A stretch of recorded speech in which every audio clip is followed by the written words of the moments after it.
Good afternoon, everybody. I hope everyone's having a great day. Mike won't be with us today. His daughter, one of his children, are graduating, so he's at a graduation thing. But I do have a co-host today, which you all have seen before, my nephew, Billy Ferguson, who we'll bring out in just a minute. And of course, we have Rebecca with RNR Reptiles, and we're going to try to dig into her life a little bit and try to find out who she is and what makes her tick. Before we get started, I have a video from a friend that I want to play. I want everyone to pay close attention to. So here we go. What's up, everybody? Quick announcement. I am doing $1,000 credit for $500. The $500 is going to go to Camp Freedom that I'm trying to raise money to reach our goal or pass our goal. I got 13 clutches. I got some amazing clutches in here. I am cutting, today I'm going to cut 7 eggs, and it's calico banana, other stuff in it. I don't want to get into it.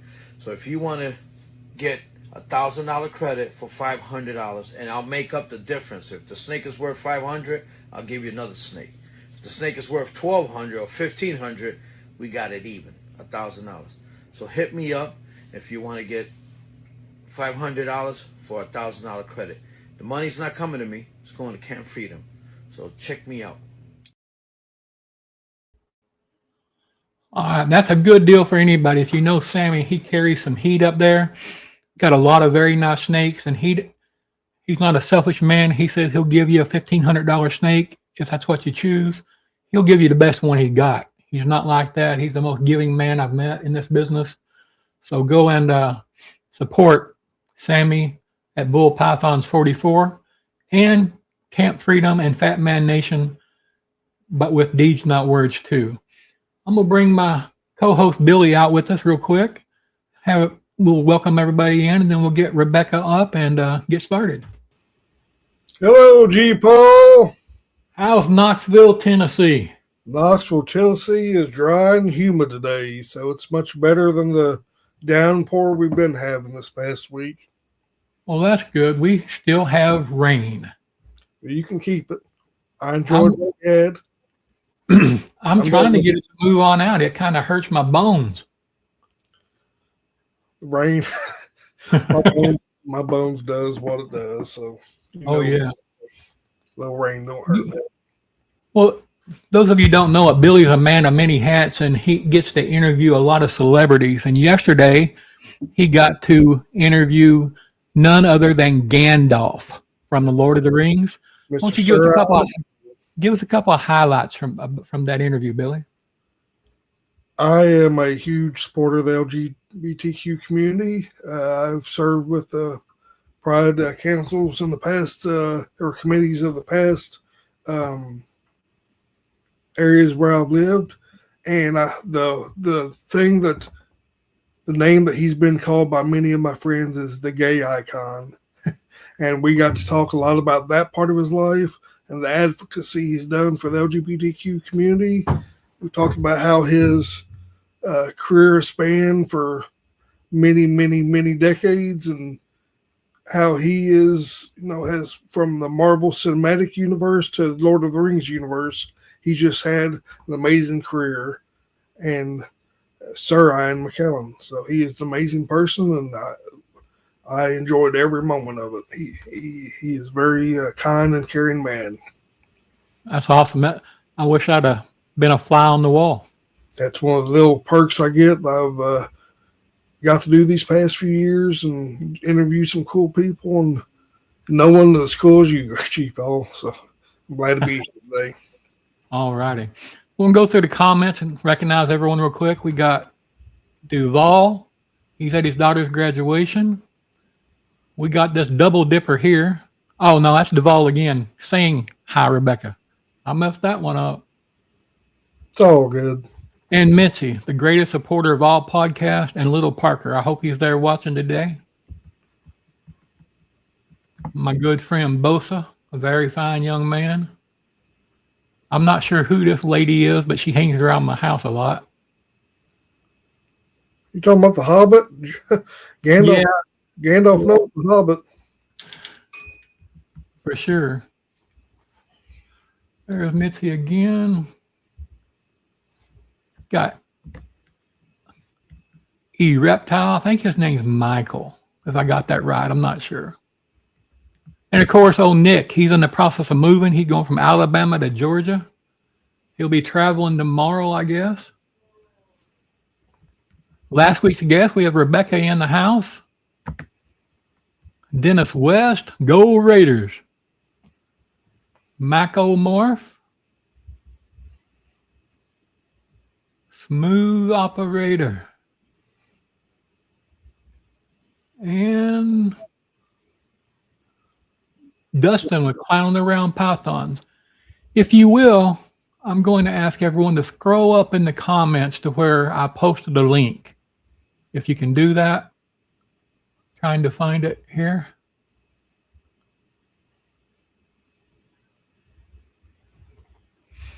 If you can go to that link, read the information there. It's concerning my sister and her husband. Tim has terminal cancer and he's not doing well.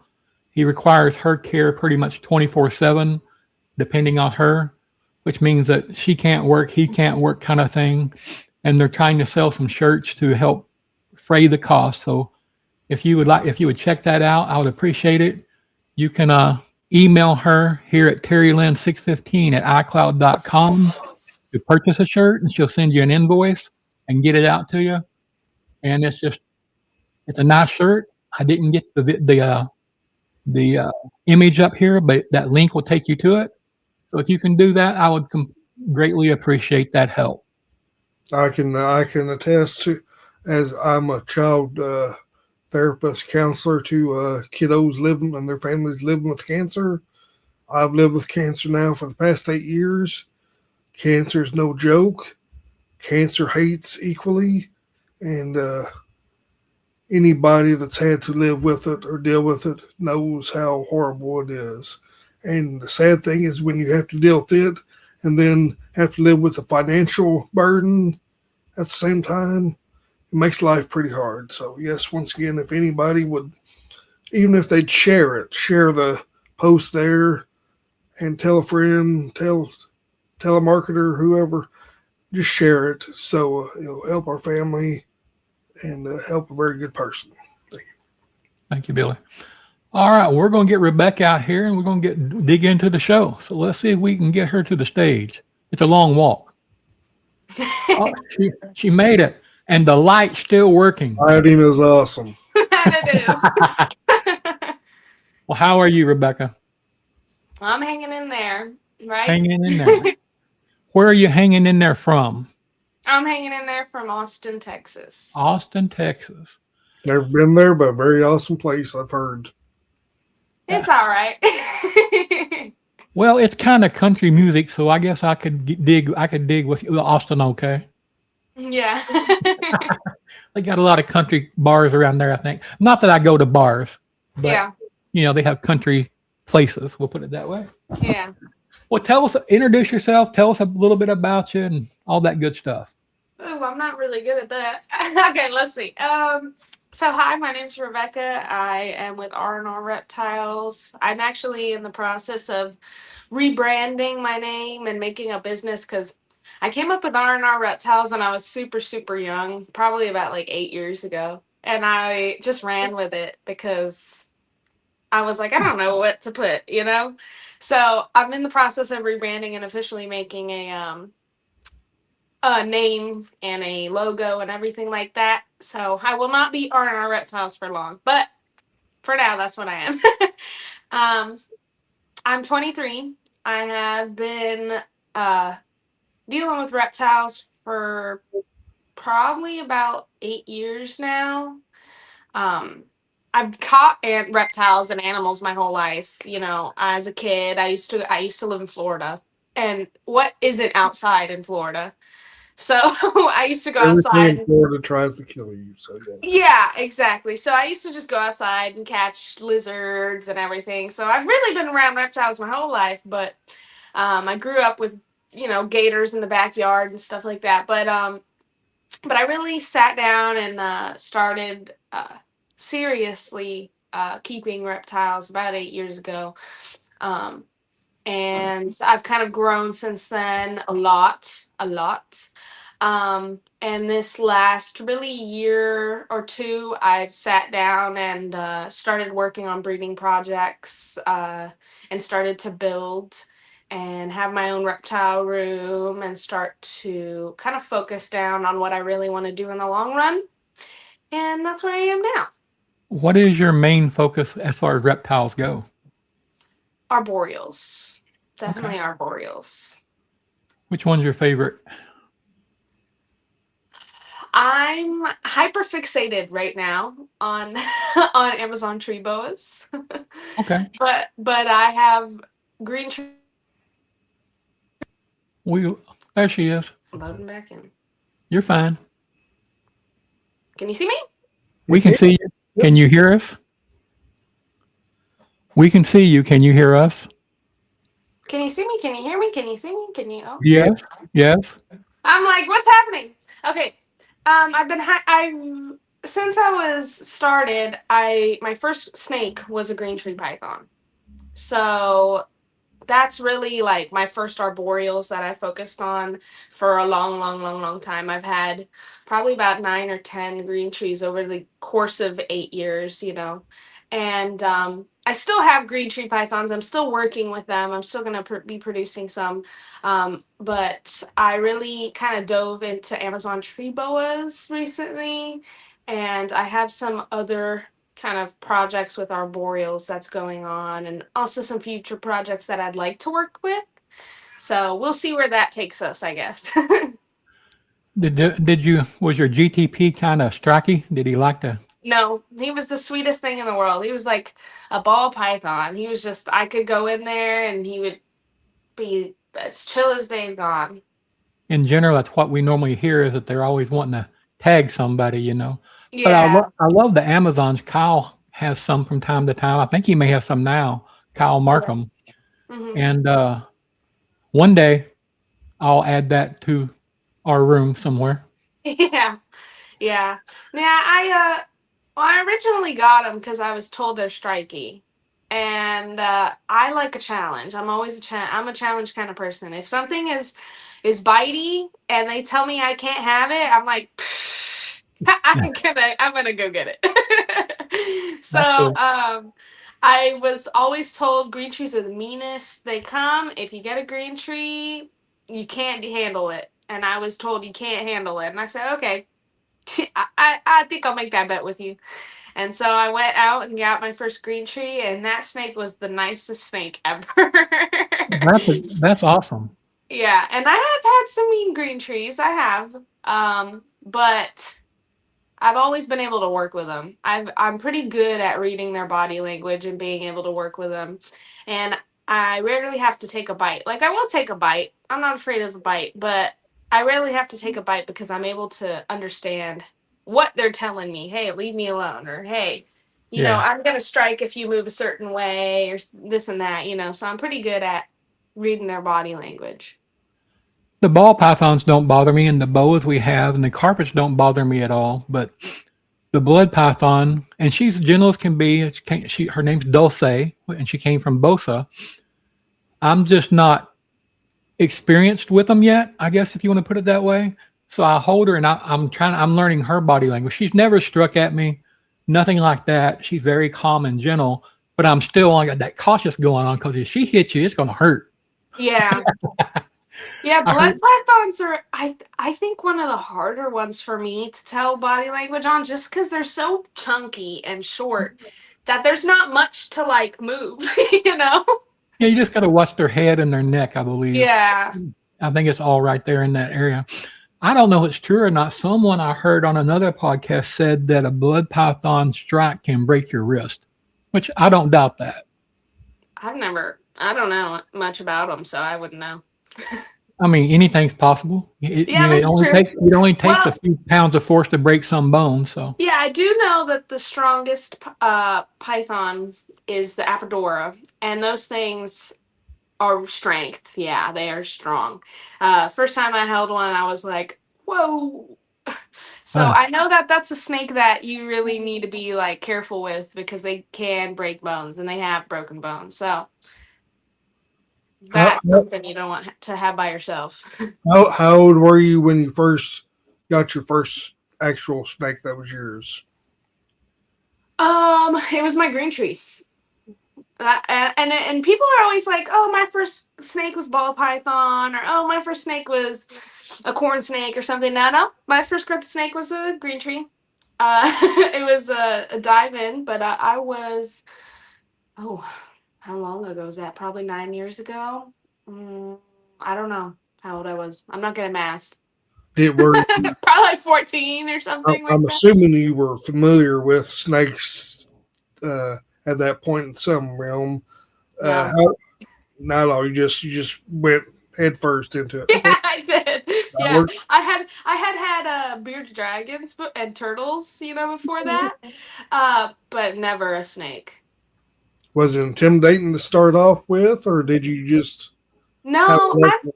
I was really a confident kid. Like I really was like, I know what I'm doing, and I would just grab things in the yard, pick up snakes in the yard and lizards in the yard and whatever. So I just was like, who cares?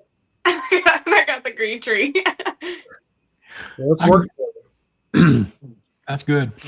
So, Rebecca, I like to try to dig into the people to everyone's lives and try to find out who you are and what you've been through, your struggles, successes, things like that. So, what's one of the hardest struggles you've had to face in life? Oh, in life? Oh my gosh. He's hitting deep. That's a big one. I don't really know. I have a lot. I've never had like one big struggle. It's always been compiled of multiple things. Yeah. Um, and like that kind of pile up at once or like multiple things over the course of a very short period of time. So I've never had like one big kind of struggle. I've struggled with my physical health and mental health a lot growing up. I have a service dog that I've had for 9 years now. Nice. And him and me have gone through a lot of times. My passing of my grandma some years ago was really hard on me. And then my husband's grandma just passed, but she was like my grandma. So I just got back from her funeral on Thursday night. So that was pretty hard for me. And then I've struggled with some kind of, just here and there little problems in life, financial problems in life, and growth as an individual. I've definitely grown a lot in the last probably year, more than I thought I would, honestly. And I've kind of been this more like I like where I am right now. I'm this more like happy, free, and understanding individual. I used to about a year ago I was very judgmental, like you and me talked about G-Paw, Yeah. where I was just like, if you don't do something a certain way, this and this and that. And I can still be like that, but I'm more understanding of to other people's situations and why they do things they do and stuff like that because um no one's really mean to just to be mean. I mean, some people are sure, but there's always a reason behind it. And so I try to understand that everyone's going through something and everyone's got problems and I just got to be nice. That's a great point you just made because everybody does have their own story, Yeah. and sometimes it's very easy to overlook that. Yeah. And you are very, like I said earlier, you're a confident kid, and it's hard to be confident all the time. But from you seem very full of joy and just excitement. Yeah. Very happy. And happy. And how much would you attest that to? Give credit for the reptiles and your surroundings with them, dealing with them for that the confidence and just joy. I don't know. I've always been a very confident individual. I obviously was I'm sometimes I'm too confident where I've as a kid I got bullied, for being weird or something like that. But I never really like it bothered me, sure, but I never changed who I was because of it. I always have been like, well, if they don't like me, that sucks and that hurts my feelings, but I am who I am, and I've never really changed because of it. And I appreciate that for myself. I'm like, that's Yeah. good that I didn't change, because I am who I am, and I enjoy who I am. So, I mean, I've changed in little ways to improve myself, because if somebody tells me, "Hey, you're doing something wrong," but then I'll change in that manner. But and other than that, my personality, I've never really changed it too much just because someone has told me they don't like something. And I'm really hyper. I don't know if you can tell. um, I have always been go go go go go go go. I wear my husband out. My husband's like, I'm like, let's go do this, let's go do that. He's like, please, I just wanna stay home. And I'm just like, no, let's go do this, let's go do that. I'm just always go go go go go. It'll be 3 in the morning, and I'll be running around, and I don't need much sleep to go. I sleep a little bit, and then I'm like, okay, let's go. So Hmm. I'm a very energetic person, and I like that because it keeps me motivated. Yeah. Well, during the times that you're going through the struggles and things as a child and childhood and things, and they were piling up, what helped you to push through those moments and come out on top? Um, I'll say that my dog was a big part of it. Being able to help me find more independence, and help me to get through a lot of the hard times. Because, like I said, I did struggle with a lot of mental and physical problems. I've had arthritis since I was 2 years old, Hmm. and it went into remission pretty quickly. But there's always flare ups that come up and will hit me pretty hard and knock me down. And then mentally, I've dealt with a lot of mental uh, problems growing up, due to bullying or due to a plethora of things. And getting a service dog really changed my life. Really helped me to be a little more independent. And now my husband has been a very, very, very big part of like my healing. He really has helped me be more independent, and now I'm able to do things that I didn't really think I would ever be able to do. And he's kind of my helping hand Good for that's him. helped me Good for through a him. lot of things. That's the way it's supposed to be, right? Yeah. So let's talk about this bully kind of thing. I know that Billy's had this issue growing up as well. Yeah. I didn't, because I was always the jolly green giant and nobody messed with me. But why do you think people bully other people? There's a lot of reasons. I mean, I've bullied other people. I don't think there's anybody like that hasn't accidentally or intentionally bullied someone else. And That's fair. it's just a thing that like happens, and whether it's unintentional or not, um when I was growing up, I think I was bullied because I was very odd. Reptiles back then and stuff like that is not Yeah. normal to a lot of people. They thought I was weird, uh, or I was too much for a lot of people. Like I said, I'm very hyper, so oftentimes I'm too much. Or sometimes I just don't really understand the same, like something that I think is okay may not be okay for someone else. And so I was very pushy in a lot of ways. And like I said, too much for a lot of people. Gotcha. So I think that in that way, I was kind of secluded growing up a lot of times. And so I had to find my own entertainment. I was a very imaginative kid. And I was very much just imagining things and drawing and being really creative with my free time. Just because I didn't have crazy amount of friends, and I didn't have too much going on. So I was very much entertaining myself. Okay. I'll throw that question to you, Billy. Why do you think people bully people? I think bullies come from everyone has their own story, but oftentimes it's insecurities and feeling the need. When Yeah. even bullies want to have some type of acceptance. Yeah. If they're getting, some kids get bullied at home by the parents or by brothers, sisters, whatever, but they're trying to feel a need inside them or whatever. If be socially accepted or what have you. Like I said, Rebecca, you bullied people, Yeah. When maybe not on the same level of like being with malice behind it, more so yeah. kidding or whatever, joking, friends or just whatever. Yeah, Or usually if I'm bullying someone, it's unintentional. Like I mean it as a joke, yeah, but it accidentally comes out one way. Or I'm really stressed. If I get really stressed out, I'm not trying to be mean, but I'm just being mean because I'm like, leave me alone.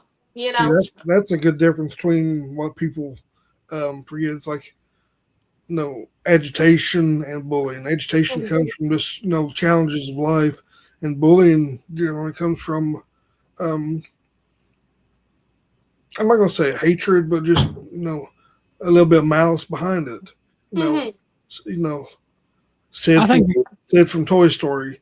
He was not a chipper kid. He did not have your joy and all that. He was a bully. And I'll talk about Toy Story for a quick second. You got to see his inner sanctum of just like what he was about at home. Like kids when they're bullying, or I didn't have a lot of kids friends growing up. In high school, I found my friend group. I found my mask of what makes me feel accepted. And some kids they don't find that until later in life. Some kids find that early, but the bullying, it's a shame when kids do find that to be that's what they how they find their acceptance. And that's yeah. all work to change. I pretty much agree. I think it comes a lot from fear and pain. Mhm. A lot of it's fear of not being accepted. They need something in their life. They need attention, and they're trying to get it the best way they can. They need to feel important. Those kind of things. And I'll have to admit, I have bullied people in my life, but not like most people do. Yeah. We had the kids in school that wanted to steal other people's, the poor kids, the poorer kids or the things like that, their lunch money and their milk money and stuff like that. Well, I become the bully's bully. I go get their money back and take theirs from them, Mm. you know, which wasn't any better, I guess. I could have just took the original money back and not took theirs from them. I just ended up doing the same thing and didn't, at the moment, realize I was doing anything incorrectly. Like you Yeah. say, sometimes you don't. When you get older, you get wiser. Yeah. You learn a Yeah. lot more things. You're And I very will wise, G-Paw. You're I very will say my husband is very wise. He can be sometimes. But he is very wise and as of recently any sort of like problems or situations I've gone in, he's really been the one to be like, "Listen, I know you don't see it this way, but this is what it looks like or this is what this is and this is what you need to do." And that has helped saved me tremendously. Really it has. His level-headedness and being like, don't do that. Yeah, you definitely need a good mix in your relationship, and it sounds like you all complement each other, and you probably push him to do more and more, and he tries to Yeah. keep you calm and level. Yeah. Yeah.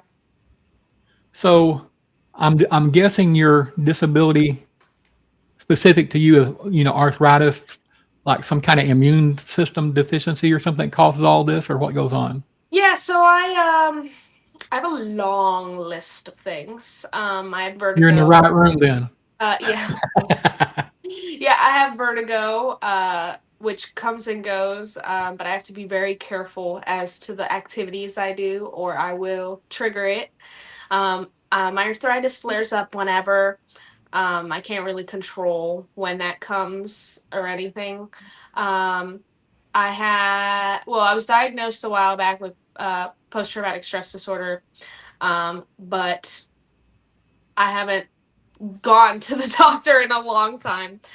And I also have sensory processing disorder. So, sensory processing disorder is basically borderline autistic. It's basically I didn't answer. I answered but two questions wrong, and I wasn't autistic, but have sensory processing disorder. Basically, I can't process certain things the same way as other people, things like Yeah. that. A lot of my problems stem from my digestive system. Is really messed up down there. I can't eat a lot of foods. I'm very sensitive to food. I get very sick very often. If I eat something wrong, I wake up and I'm just out of it for the day. Um, but I have a lot of things that I can try, or a lot of things that I have to avoid in order to feel good for the day. Yeah, So, I get it. I've had my share of those issues as well. One second, Billy. I have been to 500 pounds a couple times in my life. I'm right now probably the lowest weight I've been in 50 years. I'm right at 300 now, so I'm still losing, so that's been a good thing. But Great though. I used yeah, to be I used to be so dependent on how other people felt about me. If a family member was upset or said something cruel or whatever, the outside I was the big tough guy. yeah, But on the inside, my heart was tore in pieces and my stomach would get so messed up that I couldn't eat or anything. And it just caused problems from all ends of the spectrum kind of yeah. thing. So that's definitely not a fun thing. And that's one of the things Billy helped me with. You know, I don't know if it's something he told me or someone I read somewhere else, but I had to learn it's none of my business what somebody else thinks of me. Mm-hmm. I heard some advice a while back. If you wouldn't take some advice from someone, then why do you care of their opinion? And that's stuck Yeah. with me hard. And for myself, I'm pretty fantastic on the spectrum myself.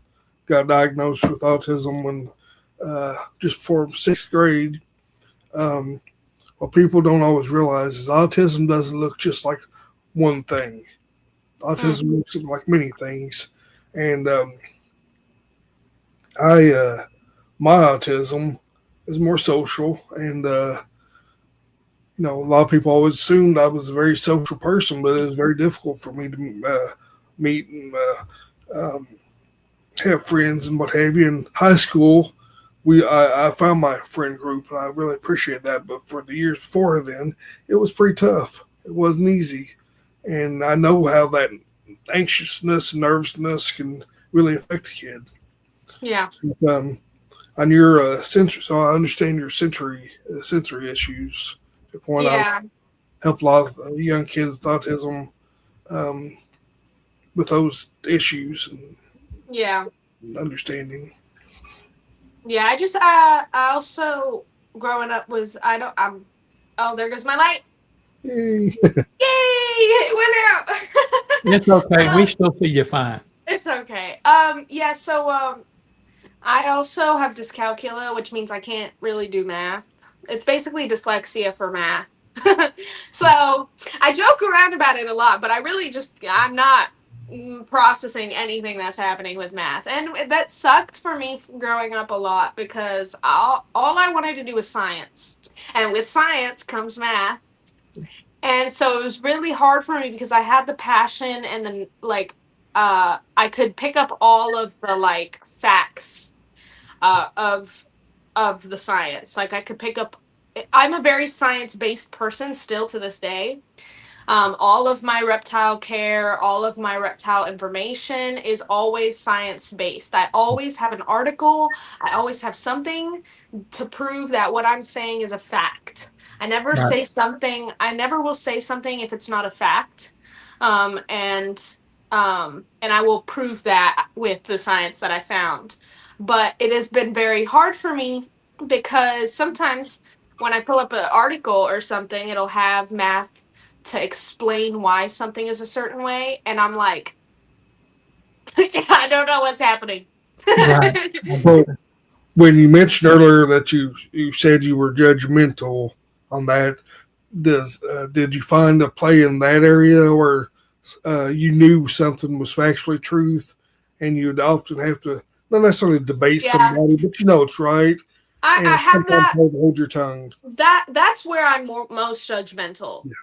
Is when somebody will bring up something that I know factually is not true, and Hmm. I'll be like, "Hmm."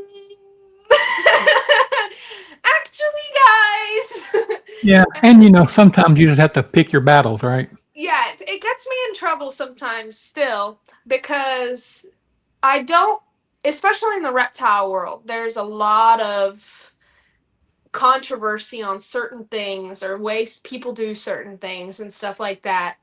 And I'm not here to tell you, hey, what the like don't keep doing what you're doing. I'm just here to tell you that, which just sounds controversial in itself, is I'm just here to tell you that that's wrong. Is what I like to say.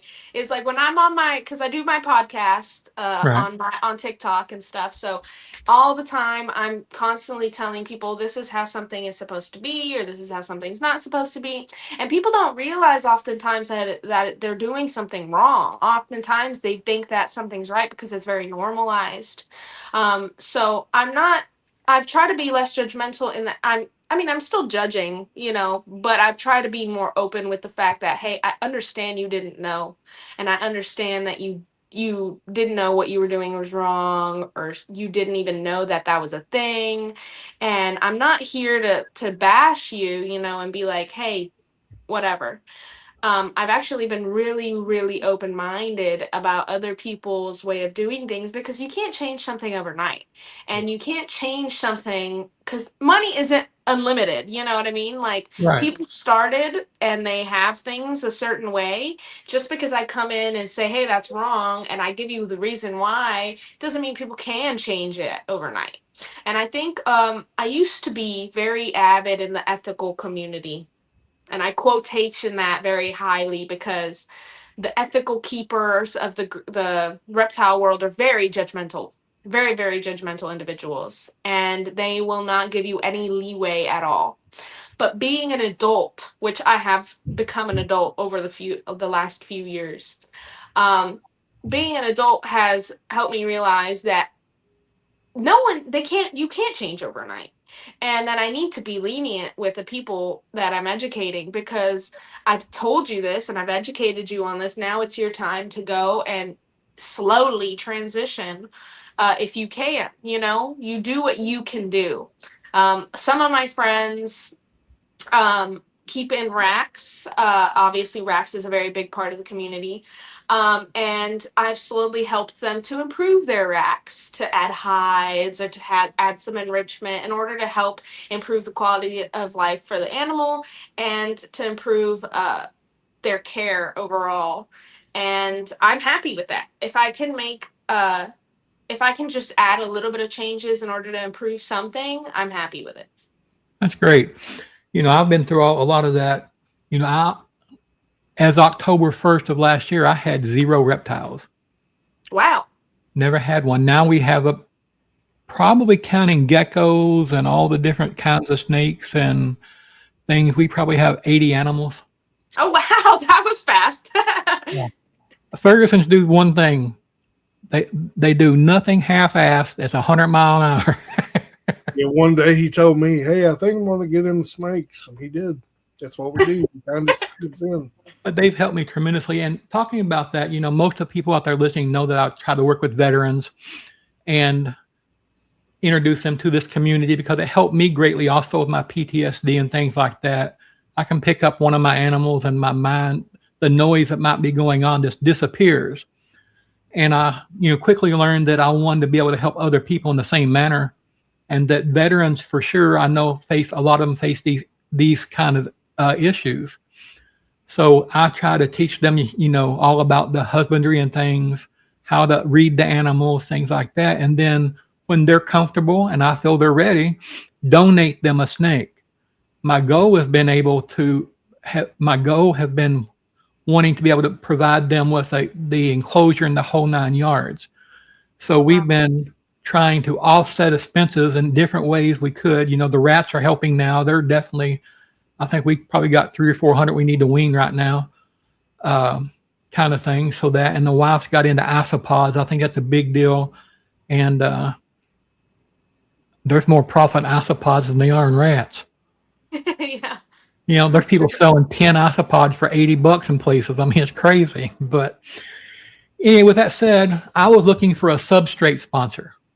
So last week I sent out about 15 letters, and one of them answered and one of them made a deal with me. So I'm going to play their commercial now, and be everybody out there, be gentle, because I made this and I did the voiceover. So it's probably not the best in the world, but Here we go. And I'm going to play all three of our sponsors. So if you need to do something, Rebecca, you got a couple of minutes here.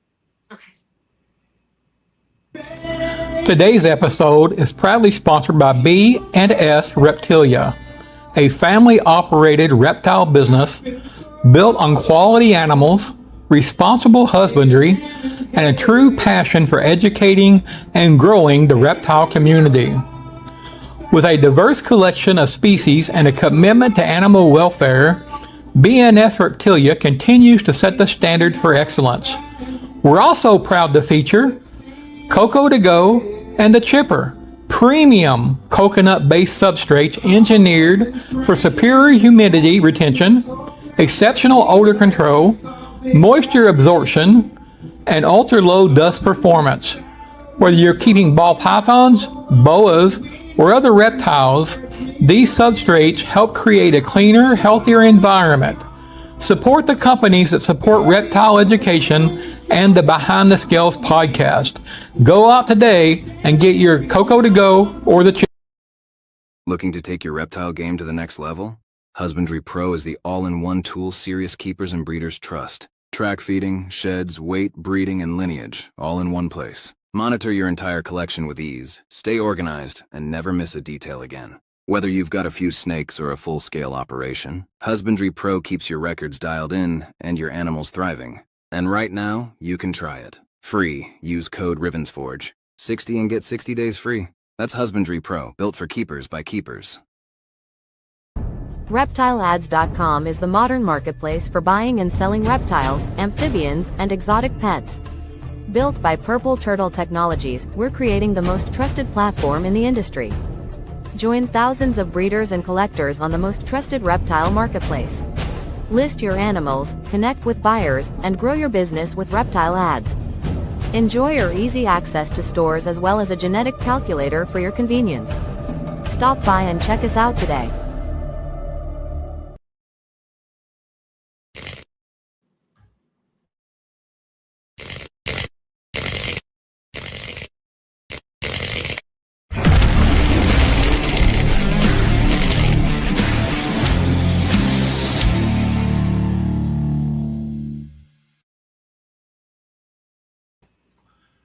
Well, there we are. Let's see. I'm back. I got my light to work. Uh-oh. So it wasn't too horrible. It's just my voice, you know. I wanted to make a quick point while this thought's still in my brain. Rebecca, you mentioned your service animal, and there's a huge difference between service animal and an emotional support animal. Sometimes people don't understand that and what have you. But each time I've been on here with G-Paw, I have mentioned the importance of just in this genre, it's reptiles, but dogs. I have two dogs, a three-legged pit bull named Hopper and our brown lab that my wife's had for 11 years. And they bring us a lot of happiness, you know. And snakes, I don't own any snakes, but every episode I've listened to or been on with G-Paw and how I've heard you've talked about your experiences, animals, even if they're not technically listed as an emotional support animal, animals are in whatever area they're loving. And like you was talking about your green tree snake, you know, I don't believe all animals are just like humans with bullying are just full of malice and hate. You know, some can be a little bit more triggered easily, but you give love, you receive it.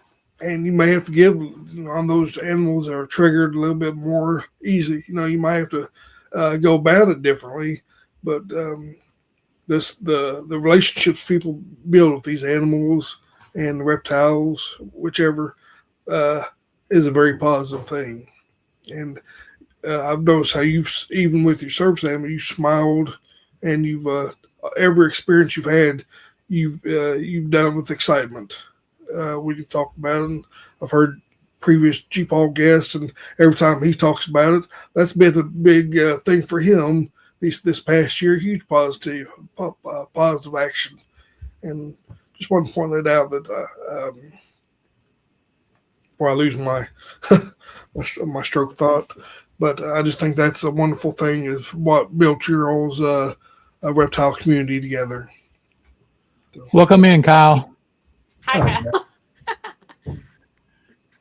Yeah, so I'm glad you brought that up. Is because yeah, so I for a while I used to do a lot of service animal education because there's a lot of misconceptions as to what is what. People get confused.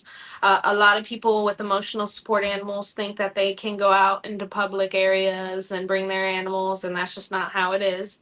And it affects people with real service animals and not emotional support. So I used to do a lot of education with grocery stores, police departments, different places like that. I used to do a lot of education and help people learn the difference and stuff like that in order to help um, the service dog community and stuff like that. Back in my previous life, before health issues, I was a chef and I had a bakery, and we had some training needs because people would come in and it made for restaurants. I can speak for saying the emotional sport animals makes it very difficult for the people with the service animals Yeah. because one is needed, no, a daily absolute need, and one is not say there's not a need for it, but service animal is like my walker. I have to use a walker. Yeah. It's yes, one is a physical animal, but it still serves the purpose of a must, and it Yeah. does hurt. It does hurt. It's like when someone parks in the handicapped spot in Yeah. but I kept hearing you talk about that, and I know how. I figured that possibly you'd maybe educate a person or two in your day for that because it is people. If they don't hear it, they don't know how to fix someone. If it don't affect us unless it's right in front of our face. And I Yeah, thought, I sometimes I get called out by like my husband or somebody who's with me, and they'll be like, "Stop! Don't do that." I'm like, but you don't understand how bad it is. Like, my dog has almost been attacked many times. His training has been ruined many times by other people who just want to bring their dog out in public. or Um, touch your dog or whatever. yeah, it sets them back. A little bark and coming at you from a dog that's untrained, or a person whose dog is off leash running up at your dog, it does more damage than you think. Like, you may not be able to see it, but you have now caused my service dog to be more anxious and to be less confident.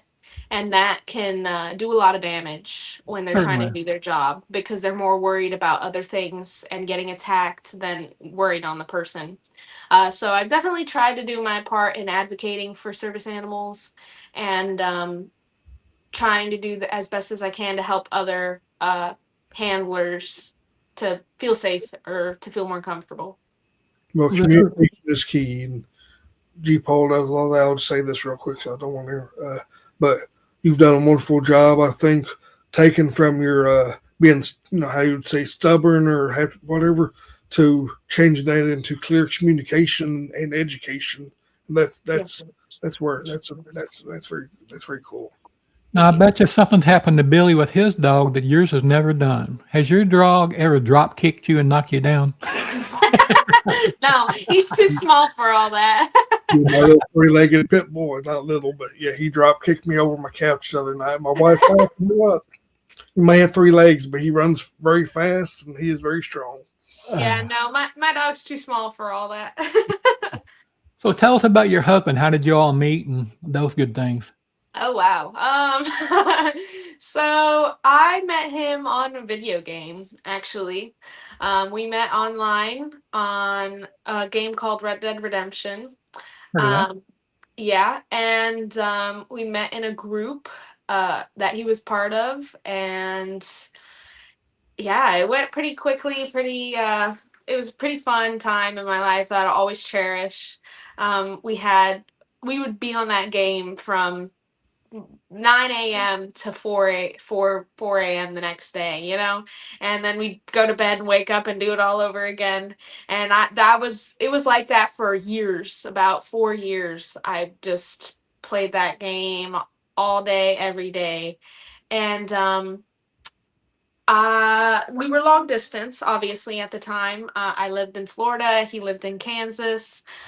We didn't really think anything was going to come of the relationship. But I ended up going to see him for the first time in Kansas, and then he came to visit me a few times. I went back to see him, and he proposed pretty quickly, honestly. I think it was like 6 months into our relationship, and he proposed to me, and I moved in with him, and it just went from there. He's a very big part of my life, very important part of my life. I have helped him. He has helped me. He always tells me, and I'm not tooting my own horn, guys, but he always tells me that he would not be where he is without me, and There's probably truth to that. it is some truth. When I met him, he had no idea what he wanted to do with his life. He didn't have his own place. He just lived with his parents. And obviously, I met him really young. We've been together for 5 years now. So I met him when I was about 17 or 18 years old. I was still really young. And so we obviously, you don't know what you really want to do with your life then anyways, but Right. he just, typically you have a goal, and he had no goal or anything like that. And he tells me all the time that he really just wanted to wing it. And so now we have goals in mind, and things to strive to do, and building our family here, and it's great. How does he react when you surprise him with, say, a last minute trip or something last minute? We don't really do any last minute trips. We're too broke. But most last minute stuff is last minute purchases. If you know what I mean. I know all about that. Yeah. He's pretty lenient. I mean, I'm pretty lenient too. Like, we don't really control each other at all, or control what one another does. Obviously we have to run it by each other. We can't just be like, whoa, so I'm always like, hey, I'm thinking about doing this or something like that. Or he's like, hey, I'm thinking about doing that. And usually we're both like, okay, let's talk about it. And we'll usually say yes. Here's how it works in our house now is, hey, I forgot to tell you, I need you to pick up a couple of snakes at FedEx this morning. Oh, It'll probably get to that spot. And then this is the answer. Well, that's okay, because I got a couple of geckos I need to pick up anyway. Yeah, he's not really a snake person like I am. He has one snake, and he never touches it and looks at it. Actually, it's my only ball python. I'm not a ball python person. I do not like ball pythons. They're not my thing. And it's the only ball python we own is his ball python. And he never looks at it. He never touches it. It's my ball python, basically. And whenever I'm like, hey, can we get rid of this snake? Because I don't want her. And he's like, no, she's mine. I'm like, okay, we'll pay attention to her then, Start taking care of her. Yeah, exactly. I feed her my rats, okay? Your rats, huh? Yeah. Well, I guess if we look at it that way, my rats belong to my wife because she takes care of them. That's every fair. morning and every night she goes out to the garage and feeds them and waters them, and every now and then she'll ask me for a little bit of help changing substrates and stuff like that out. But yeah, I do just frozen, so they're just in my fridge. Teamwork. Yeah. I did frozen for a while. It just, when you get to a certain point, it becomes expensive. It definitely can be. I don't have the room to breed my own, but when I do, I'll be probably much happier with it. But I eventually, right now, the reptiles, we moved from a 1-bedroom to a 2 so that the reptiles can have their own room. And somehow the reptiles still expand into other rooms. My husband's like, there's reptiles in the bathroom, and there's reptiles in the guest bathroom, and there's reptiles in the bedroom. And I'm like, yeah, well. Well, we have 3 bedrooms in this house. This room is just an extra bedroom. It's full of ball pythons. The room next to me that my grandson stays in most of the time is the quarantine room, and then in the master bedroom is boas and geckos. Nice. And in the living room, we got a ball python on top of the fireplace that we don't use, and a couple of geckos on a desk in there as well. So they're everywhere. Nice. They're Yeah, they're part of the family. it's inevitable. It's gonna happen. It's worse than drugs. It's an addiction.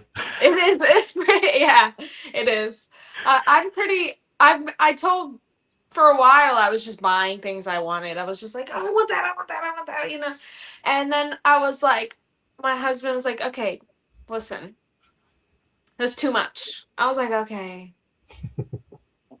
And then I was like, I told him the other day, I was like, I'm sorry. I got too distracted. I got things I didn't need. And I'm focused now. I'm focused, I promise. And he's like, it's okay, I guess, you know?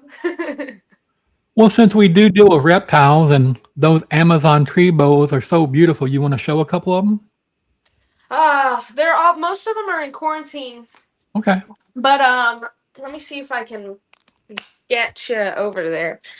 We're gonna take a walk. But like I just got 2. My calico male, I can't show you him. He's all over the place. He's a pain in my butt. But I just got a new baby from Morelia House, Brandon Wheeler. And how do I put my camera on here? I don't know how to do that. Hold up, back camera. Oh, there we go. So this girl I just got from him. Oh, she took a poop. Yay! You can tell you're a reptile nerd when you get excited about poop. Yeah, that's true. So this is my newest girl. Her name is Marmalade. And she's ready to bite you right now. Yeah. Are you ready to get them? So did you 3D print that little stand? No, my friend did. A friend of mine 3D printed it for me, and it's been really helpful for her. I'm sure. Oh, yeah, she's beautiful. Yeah, I'm going to have to change her poop after this. But that's my Amazons. My green trees are in here. You can see the green tree up there, one. Yeah, yeah. And then another one down here. I liked her yellow spots. How old is she? Are those yellow going to disappear completely, or is she going to be all green? His mom still has his yellow spots, and has kept them as he's grown older, as she's grown older. So I think he might keep them, but I'm not sure. You know, they go through a lot of changes before they become what they're going to become. So you never know what you're going to get, really. But let me see if I can turn the camera around for my reptile room. Here we go. Okay, so this is my reptile room. There's a hybrid up there. This is my Carpondro.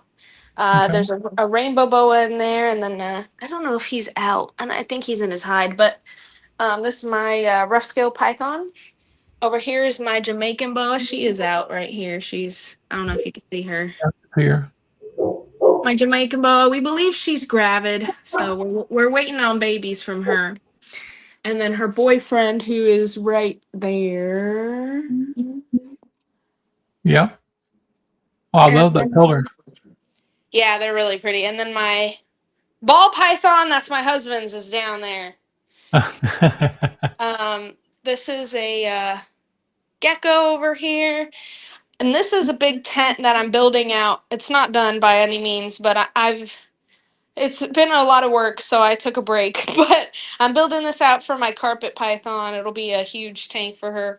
And then these are my geckos and my little setup where I'm sitting right now. But I got my geckos in there. And I also built this little jungle gym up here where I let my snakes out to climb and enjoy their time up there. Oh, yeah, yeah. All right. Well, you got a very nice room, Rebecca. Thank you. it's a work in progress. We did just move recently, so it is a work in progress. Getting it all finished and everything like that. Um, I've downsized a lot. I got rid of a lot of my animals to focus on specific projects, and I have about 4 more snakes coming this year for projects. So I'm still expanding. But yeah, I got rid of a lot of my geckos. I didn't really want to do a lot of gecko projects anymore. I'll keep these ones because these are like my pets and stuff like that. But I have a lot of babies that I'm still getting rid of and still finding homes for and stuff like that. So it's a work in progress, you know. Definitely. Well, Sammy's in the room, so I'm gonna go ahead and play that video again Sounds good. as soon as I can get to it. What's up, everybody? Quick announcement. I am doing $1,000 credit for $500. The $500 is going to go to Camp Freedom that I'm trying to raise money to reach our goal or pass our goal. I got 13 clutches. I got some amazing clutches in here.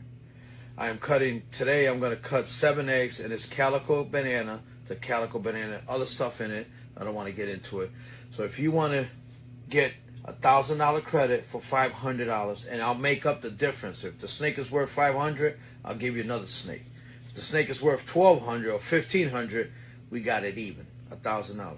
So hit me up if you want to get $500 for $1,000 credit. The money's not coming to me; it's going to Camp Freedom.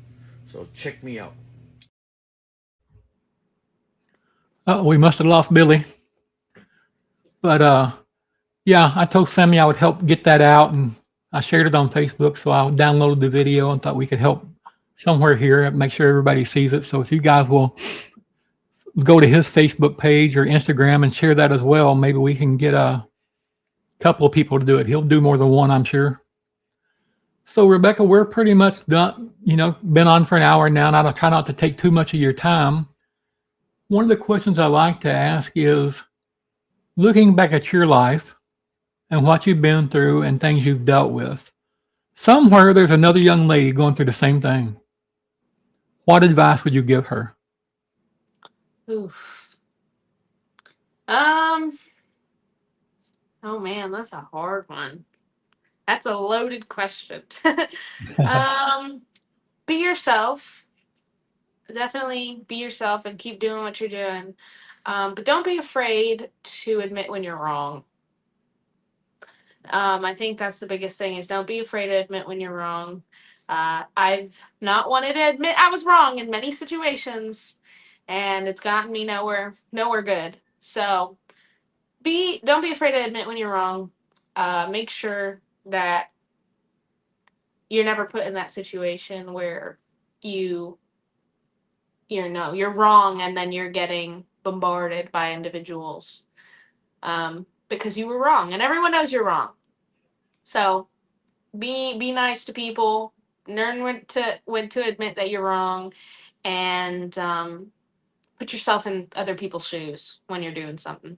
That's one thing I've learned is I always put myself in other people's shoes now that I've grown as an individual. Yeah, definitely so. And it's hard. I guess what I always do is I just want to encourage everyone in their day to day throughout the week. Speak something positive, not only into your life, but other people's lives. Yeah. You never know when that one word will change someone's life or change their perspective. It might be someone out there struggling right now that thinks that nobody cares and that they're insignificant. Something positive out of you can help show them that their life is significant. They are important. They are needed. They are wanted, and they are valued. And we need to do more of that instead of, like a lot of the society is today, instead of being bullies and tearing people down, we need to build people up. Yeah. Well, Rebecca, tell everybody where we can find you, how we can find you, and all that good stuff. You can find me on Instagram, TikTok, Facebook, and it's both of these right here, RNR Reptiles or Rebecca Cooler. You can find me pretty much anywhere, and you can message me. I'm very open to talk. Not scary. I don't bite. I Maybe don't know. I might bite. I might bite a little bit. No, I'm just kidding. I'll pick your brain though.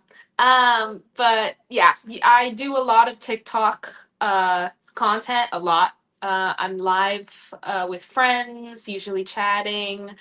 So if you ever have any questions or anything, you can ask me freely on TikTok. My podcast is every Saturday at 7 Central Standard Time. We do a lot of different topics. We do educational, and we also do guests. So we'll also do, questioning people in different species and stuff like that. But we'll also do a lot of educational stuff um, on husbandry or mites and stuff like that. And we are sponsored by Research Associates Laboratory. Yeah. So we do give a discount on NIDO testing, IBD testing, and stuff like that. So come check us out. And Cool. And I know you're talking about rebranding, but Cooler Reptiles is pretty cool. yeah, I actually for a minute I wanted to do something with my last name with like Cooler or something like that, because I always use it. People are always like talking to me and I'm like, well, I am cooler than you, so Yeah. Hey, I always use it, but it's very catchy and it's something people will remember. So, and that's what your goal is. yeah, but To remember you from someone else. yeah, my new logo and name's pretty cool too, so you'll just have to tune in and see. We'll be watching. Yeah. Well, I definitely appreciate your time, and Billy, I appreciate you having come on today and helped out a little bit. And it's always a pleasure. And everyone out there, have a great weekend.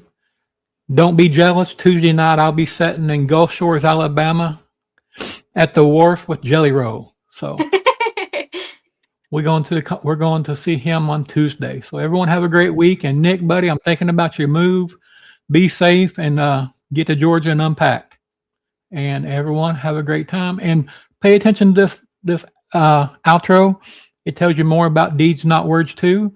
So everyone needs to go, and if you haven't got your shirt, deeds, not words too, or made a donation, all that money goes directly to Camp Freedom to help our first responders and our military. If you don't know what they do at Camp Freedom, they basically allow our service members and first responders to be able to do things in the wilderness, and from zip lining to fishing, hunting, four-wheeling, the whole 9 yards. They enable them to be able to do that again. And there's not a better cause than to support those who have given their lives and their viability for us. So go out and support Camp Freedom and fatmation.com. Goodbye, everybody. I'll be backstage. Operation Deeds, Not Words 2 is dedicated to empowering and uplifting disabled veterans and first responders through unwavering support, meaningful resources, and real opportunities that honor their service and sacrifice.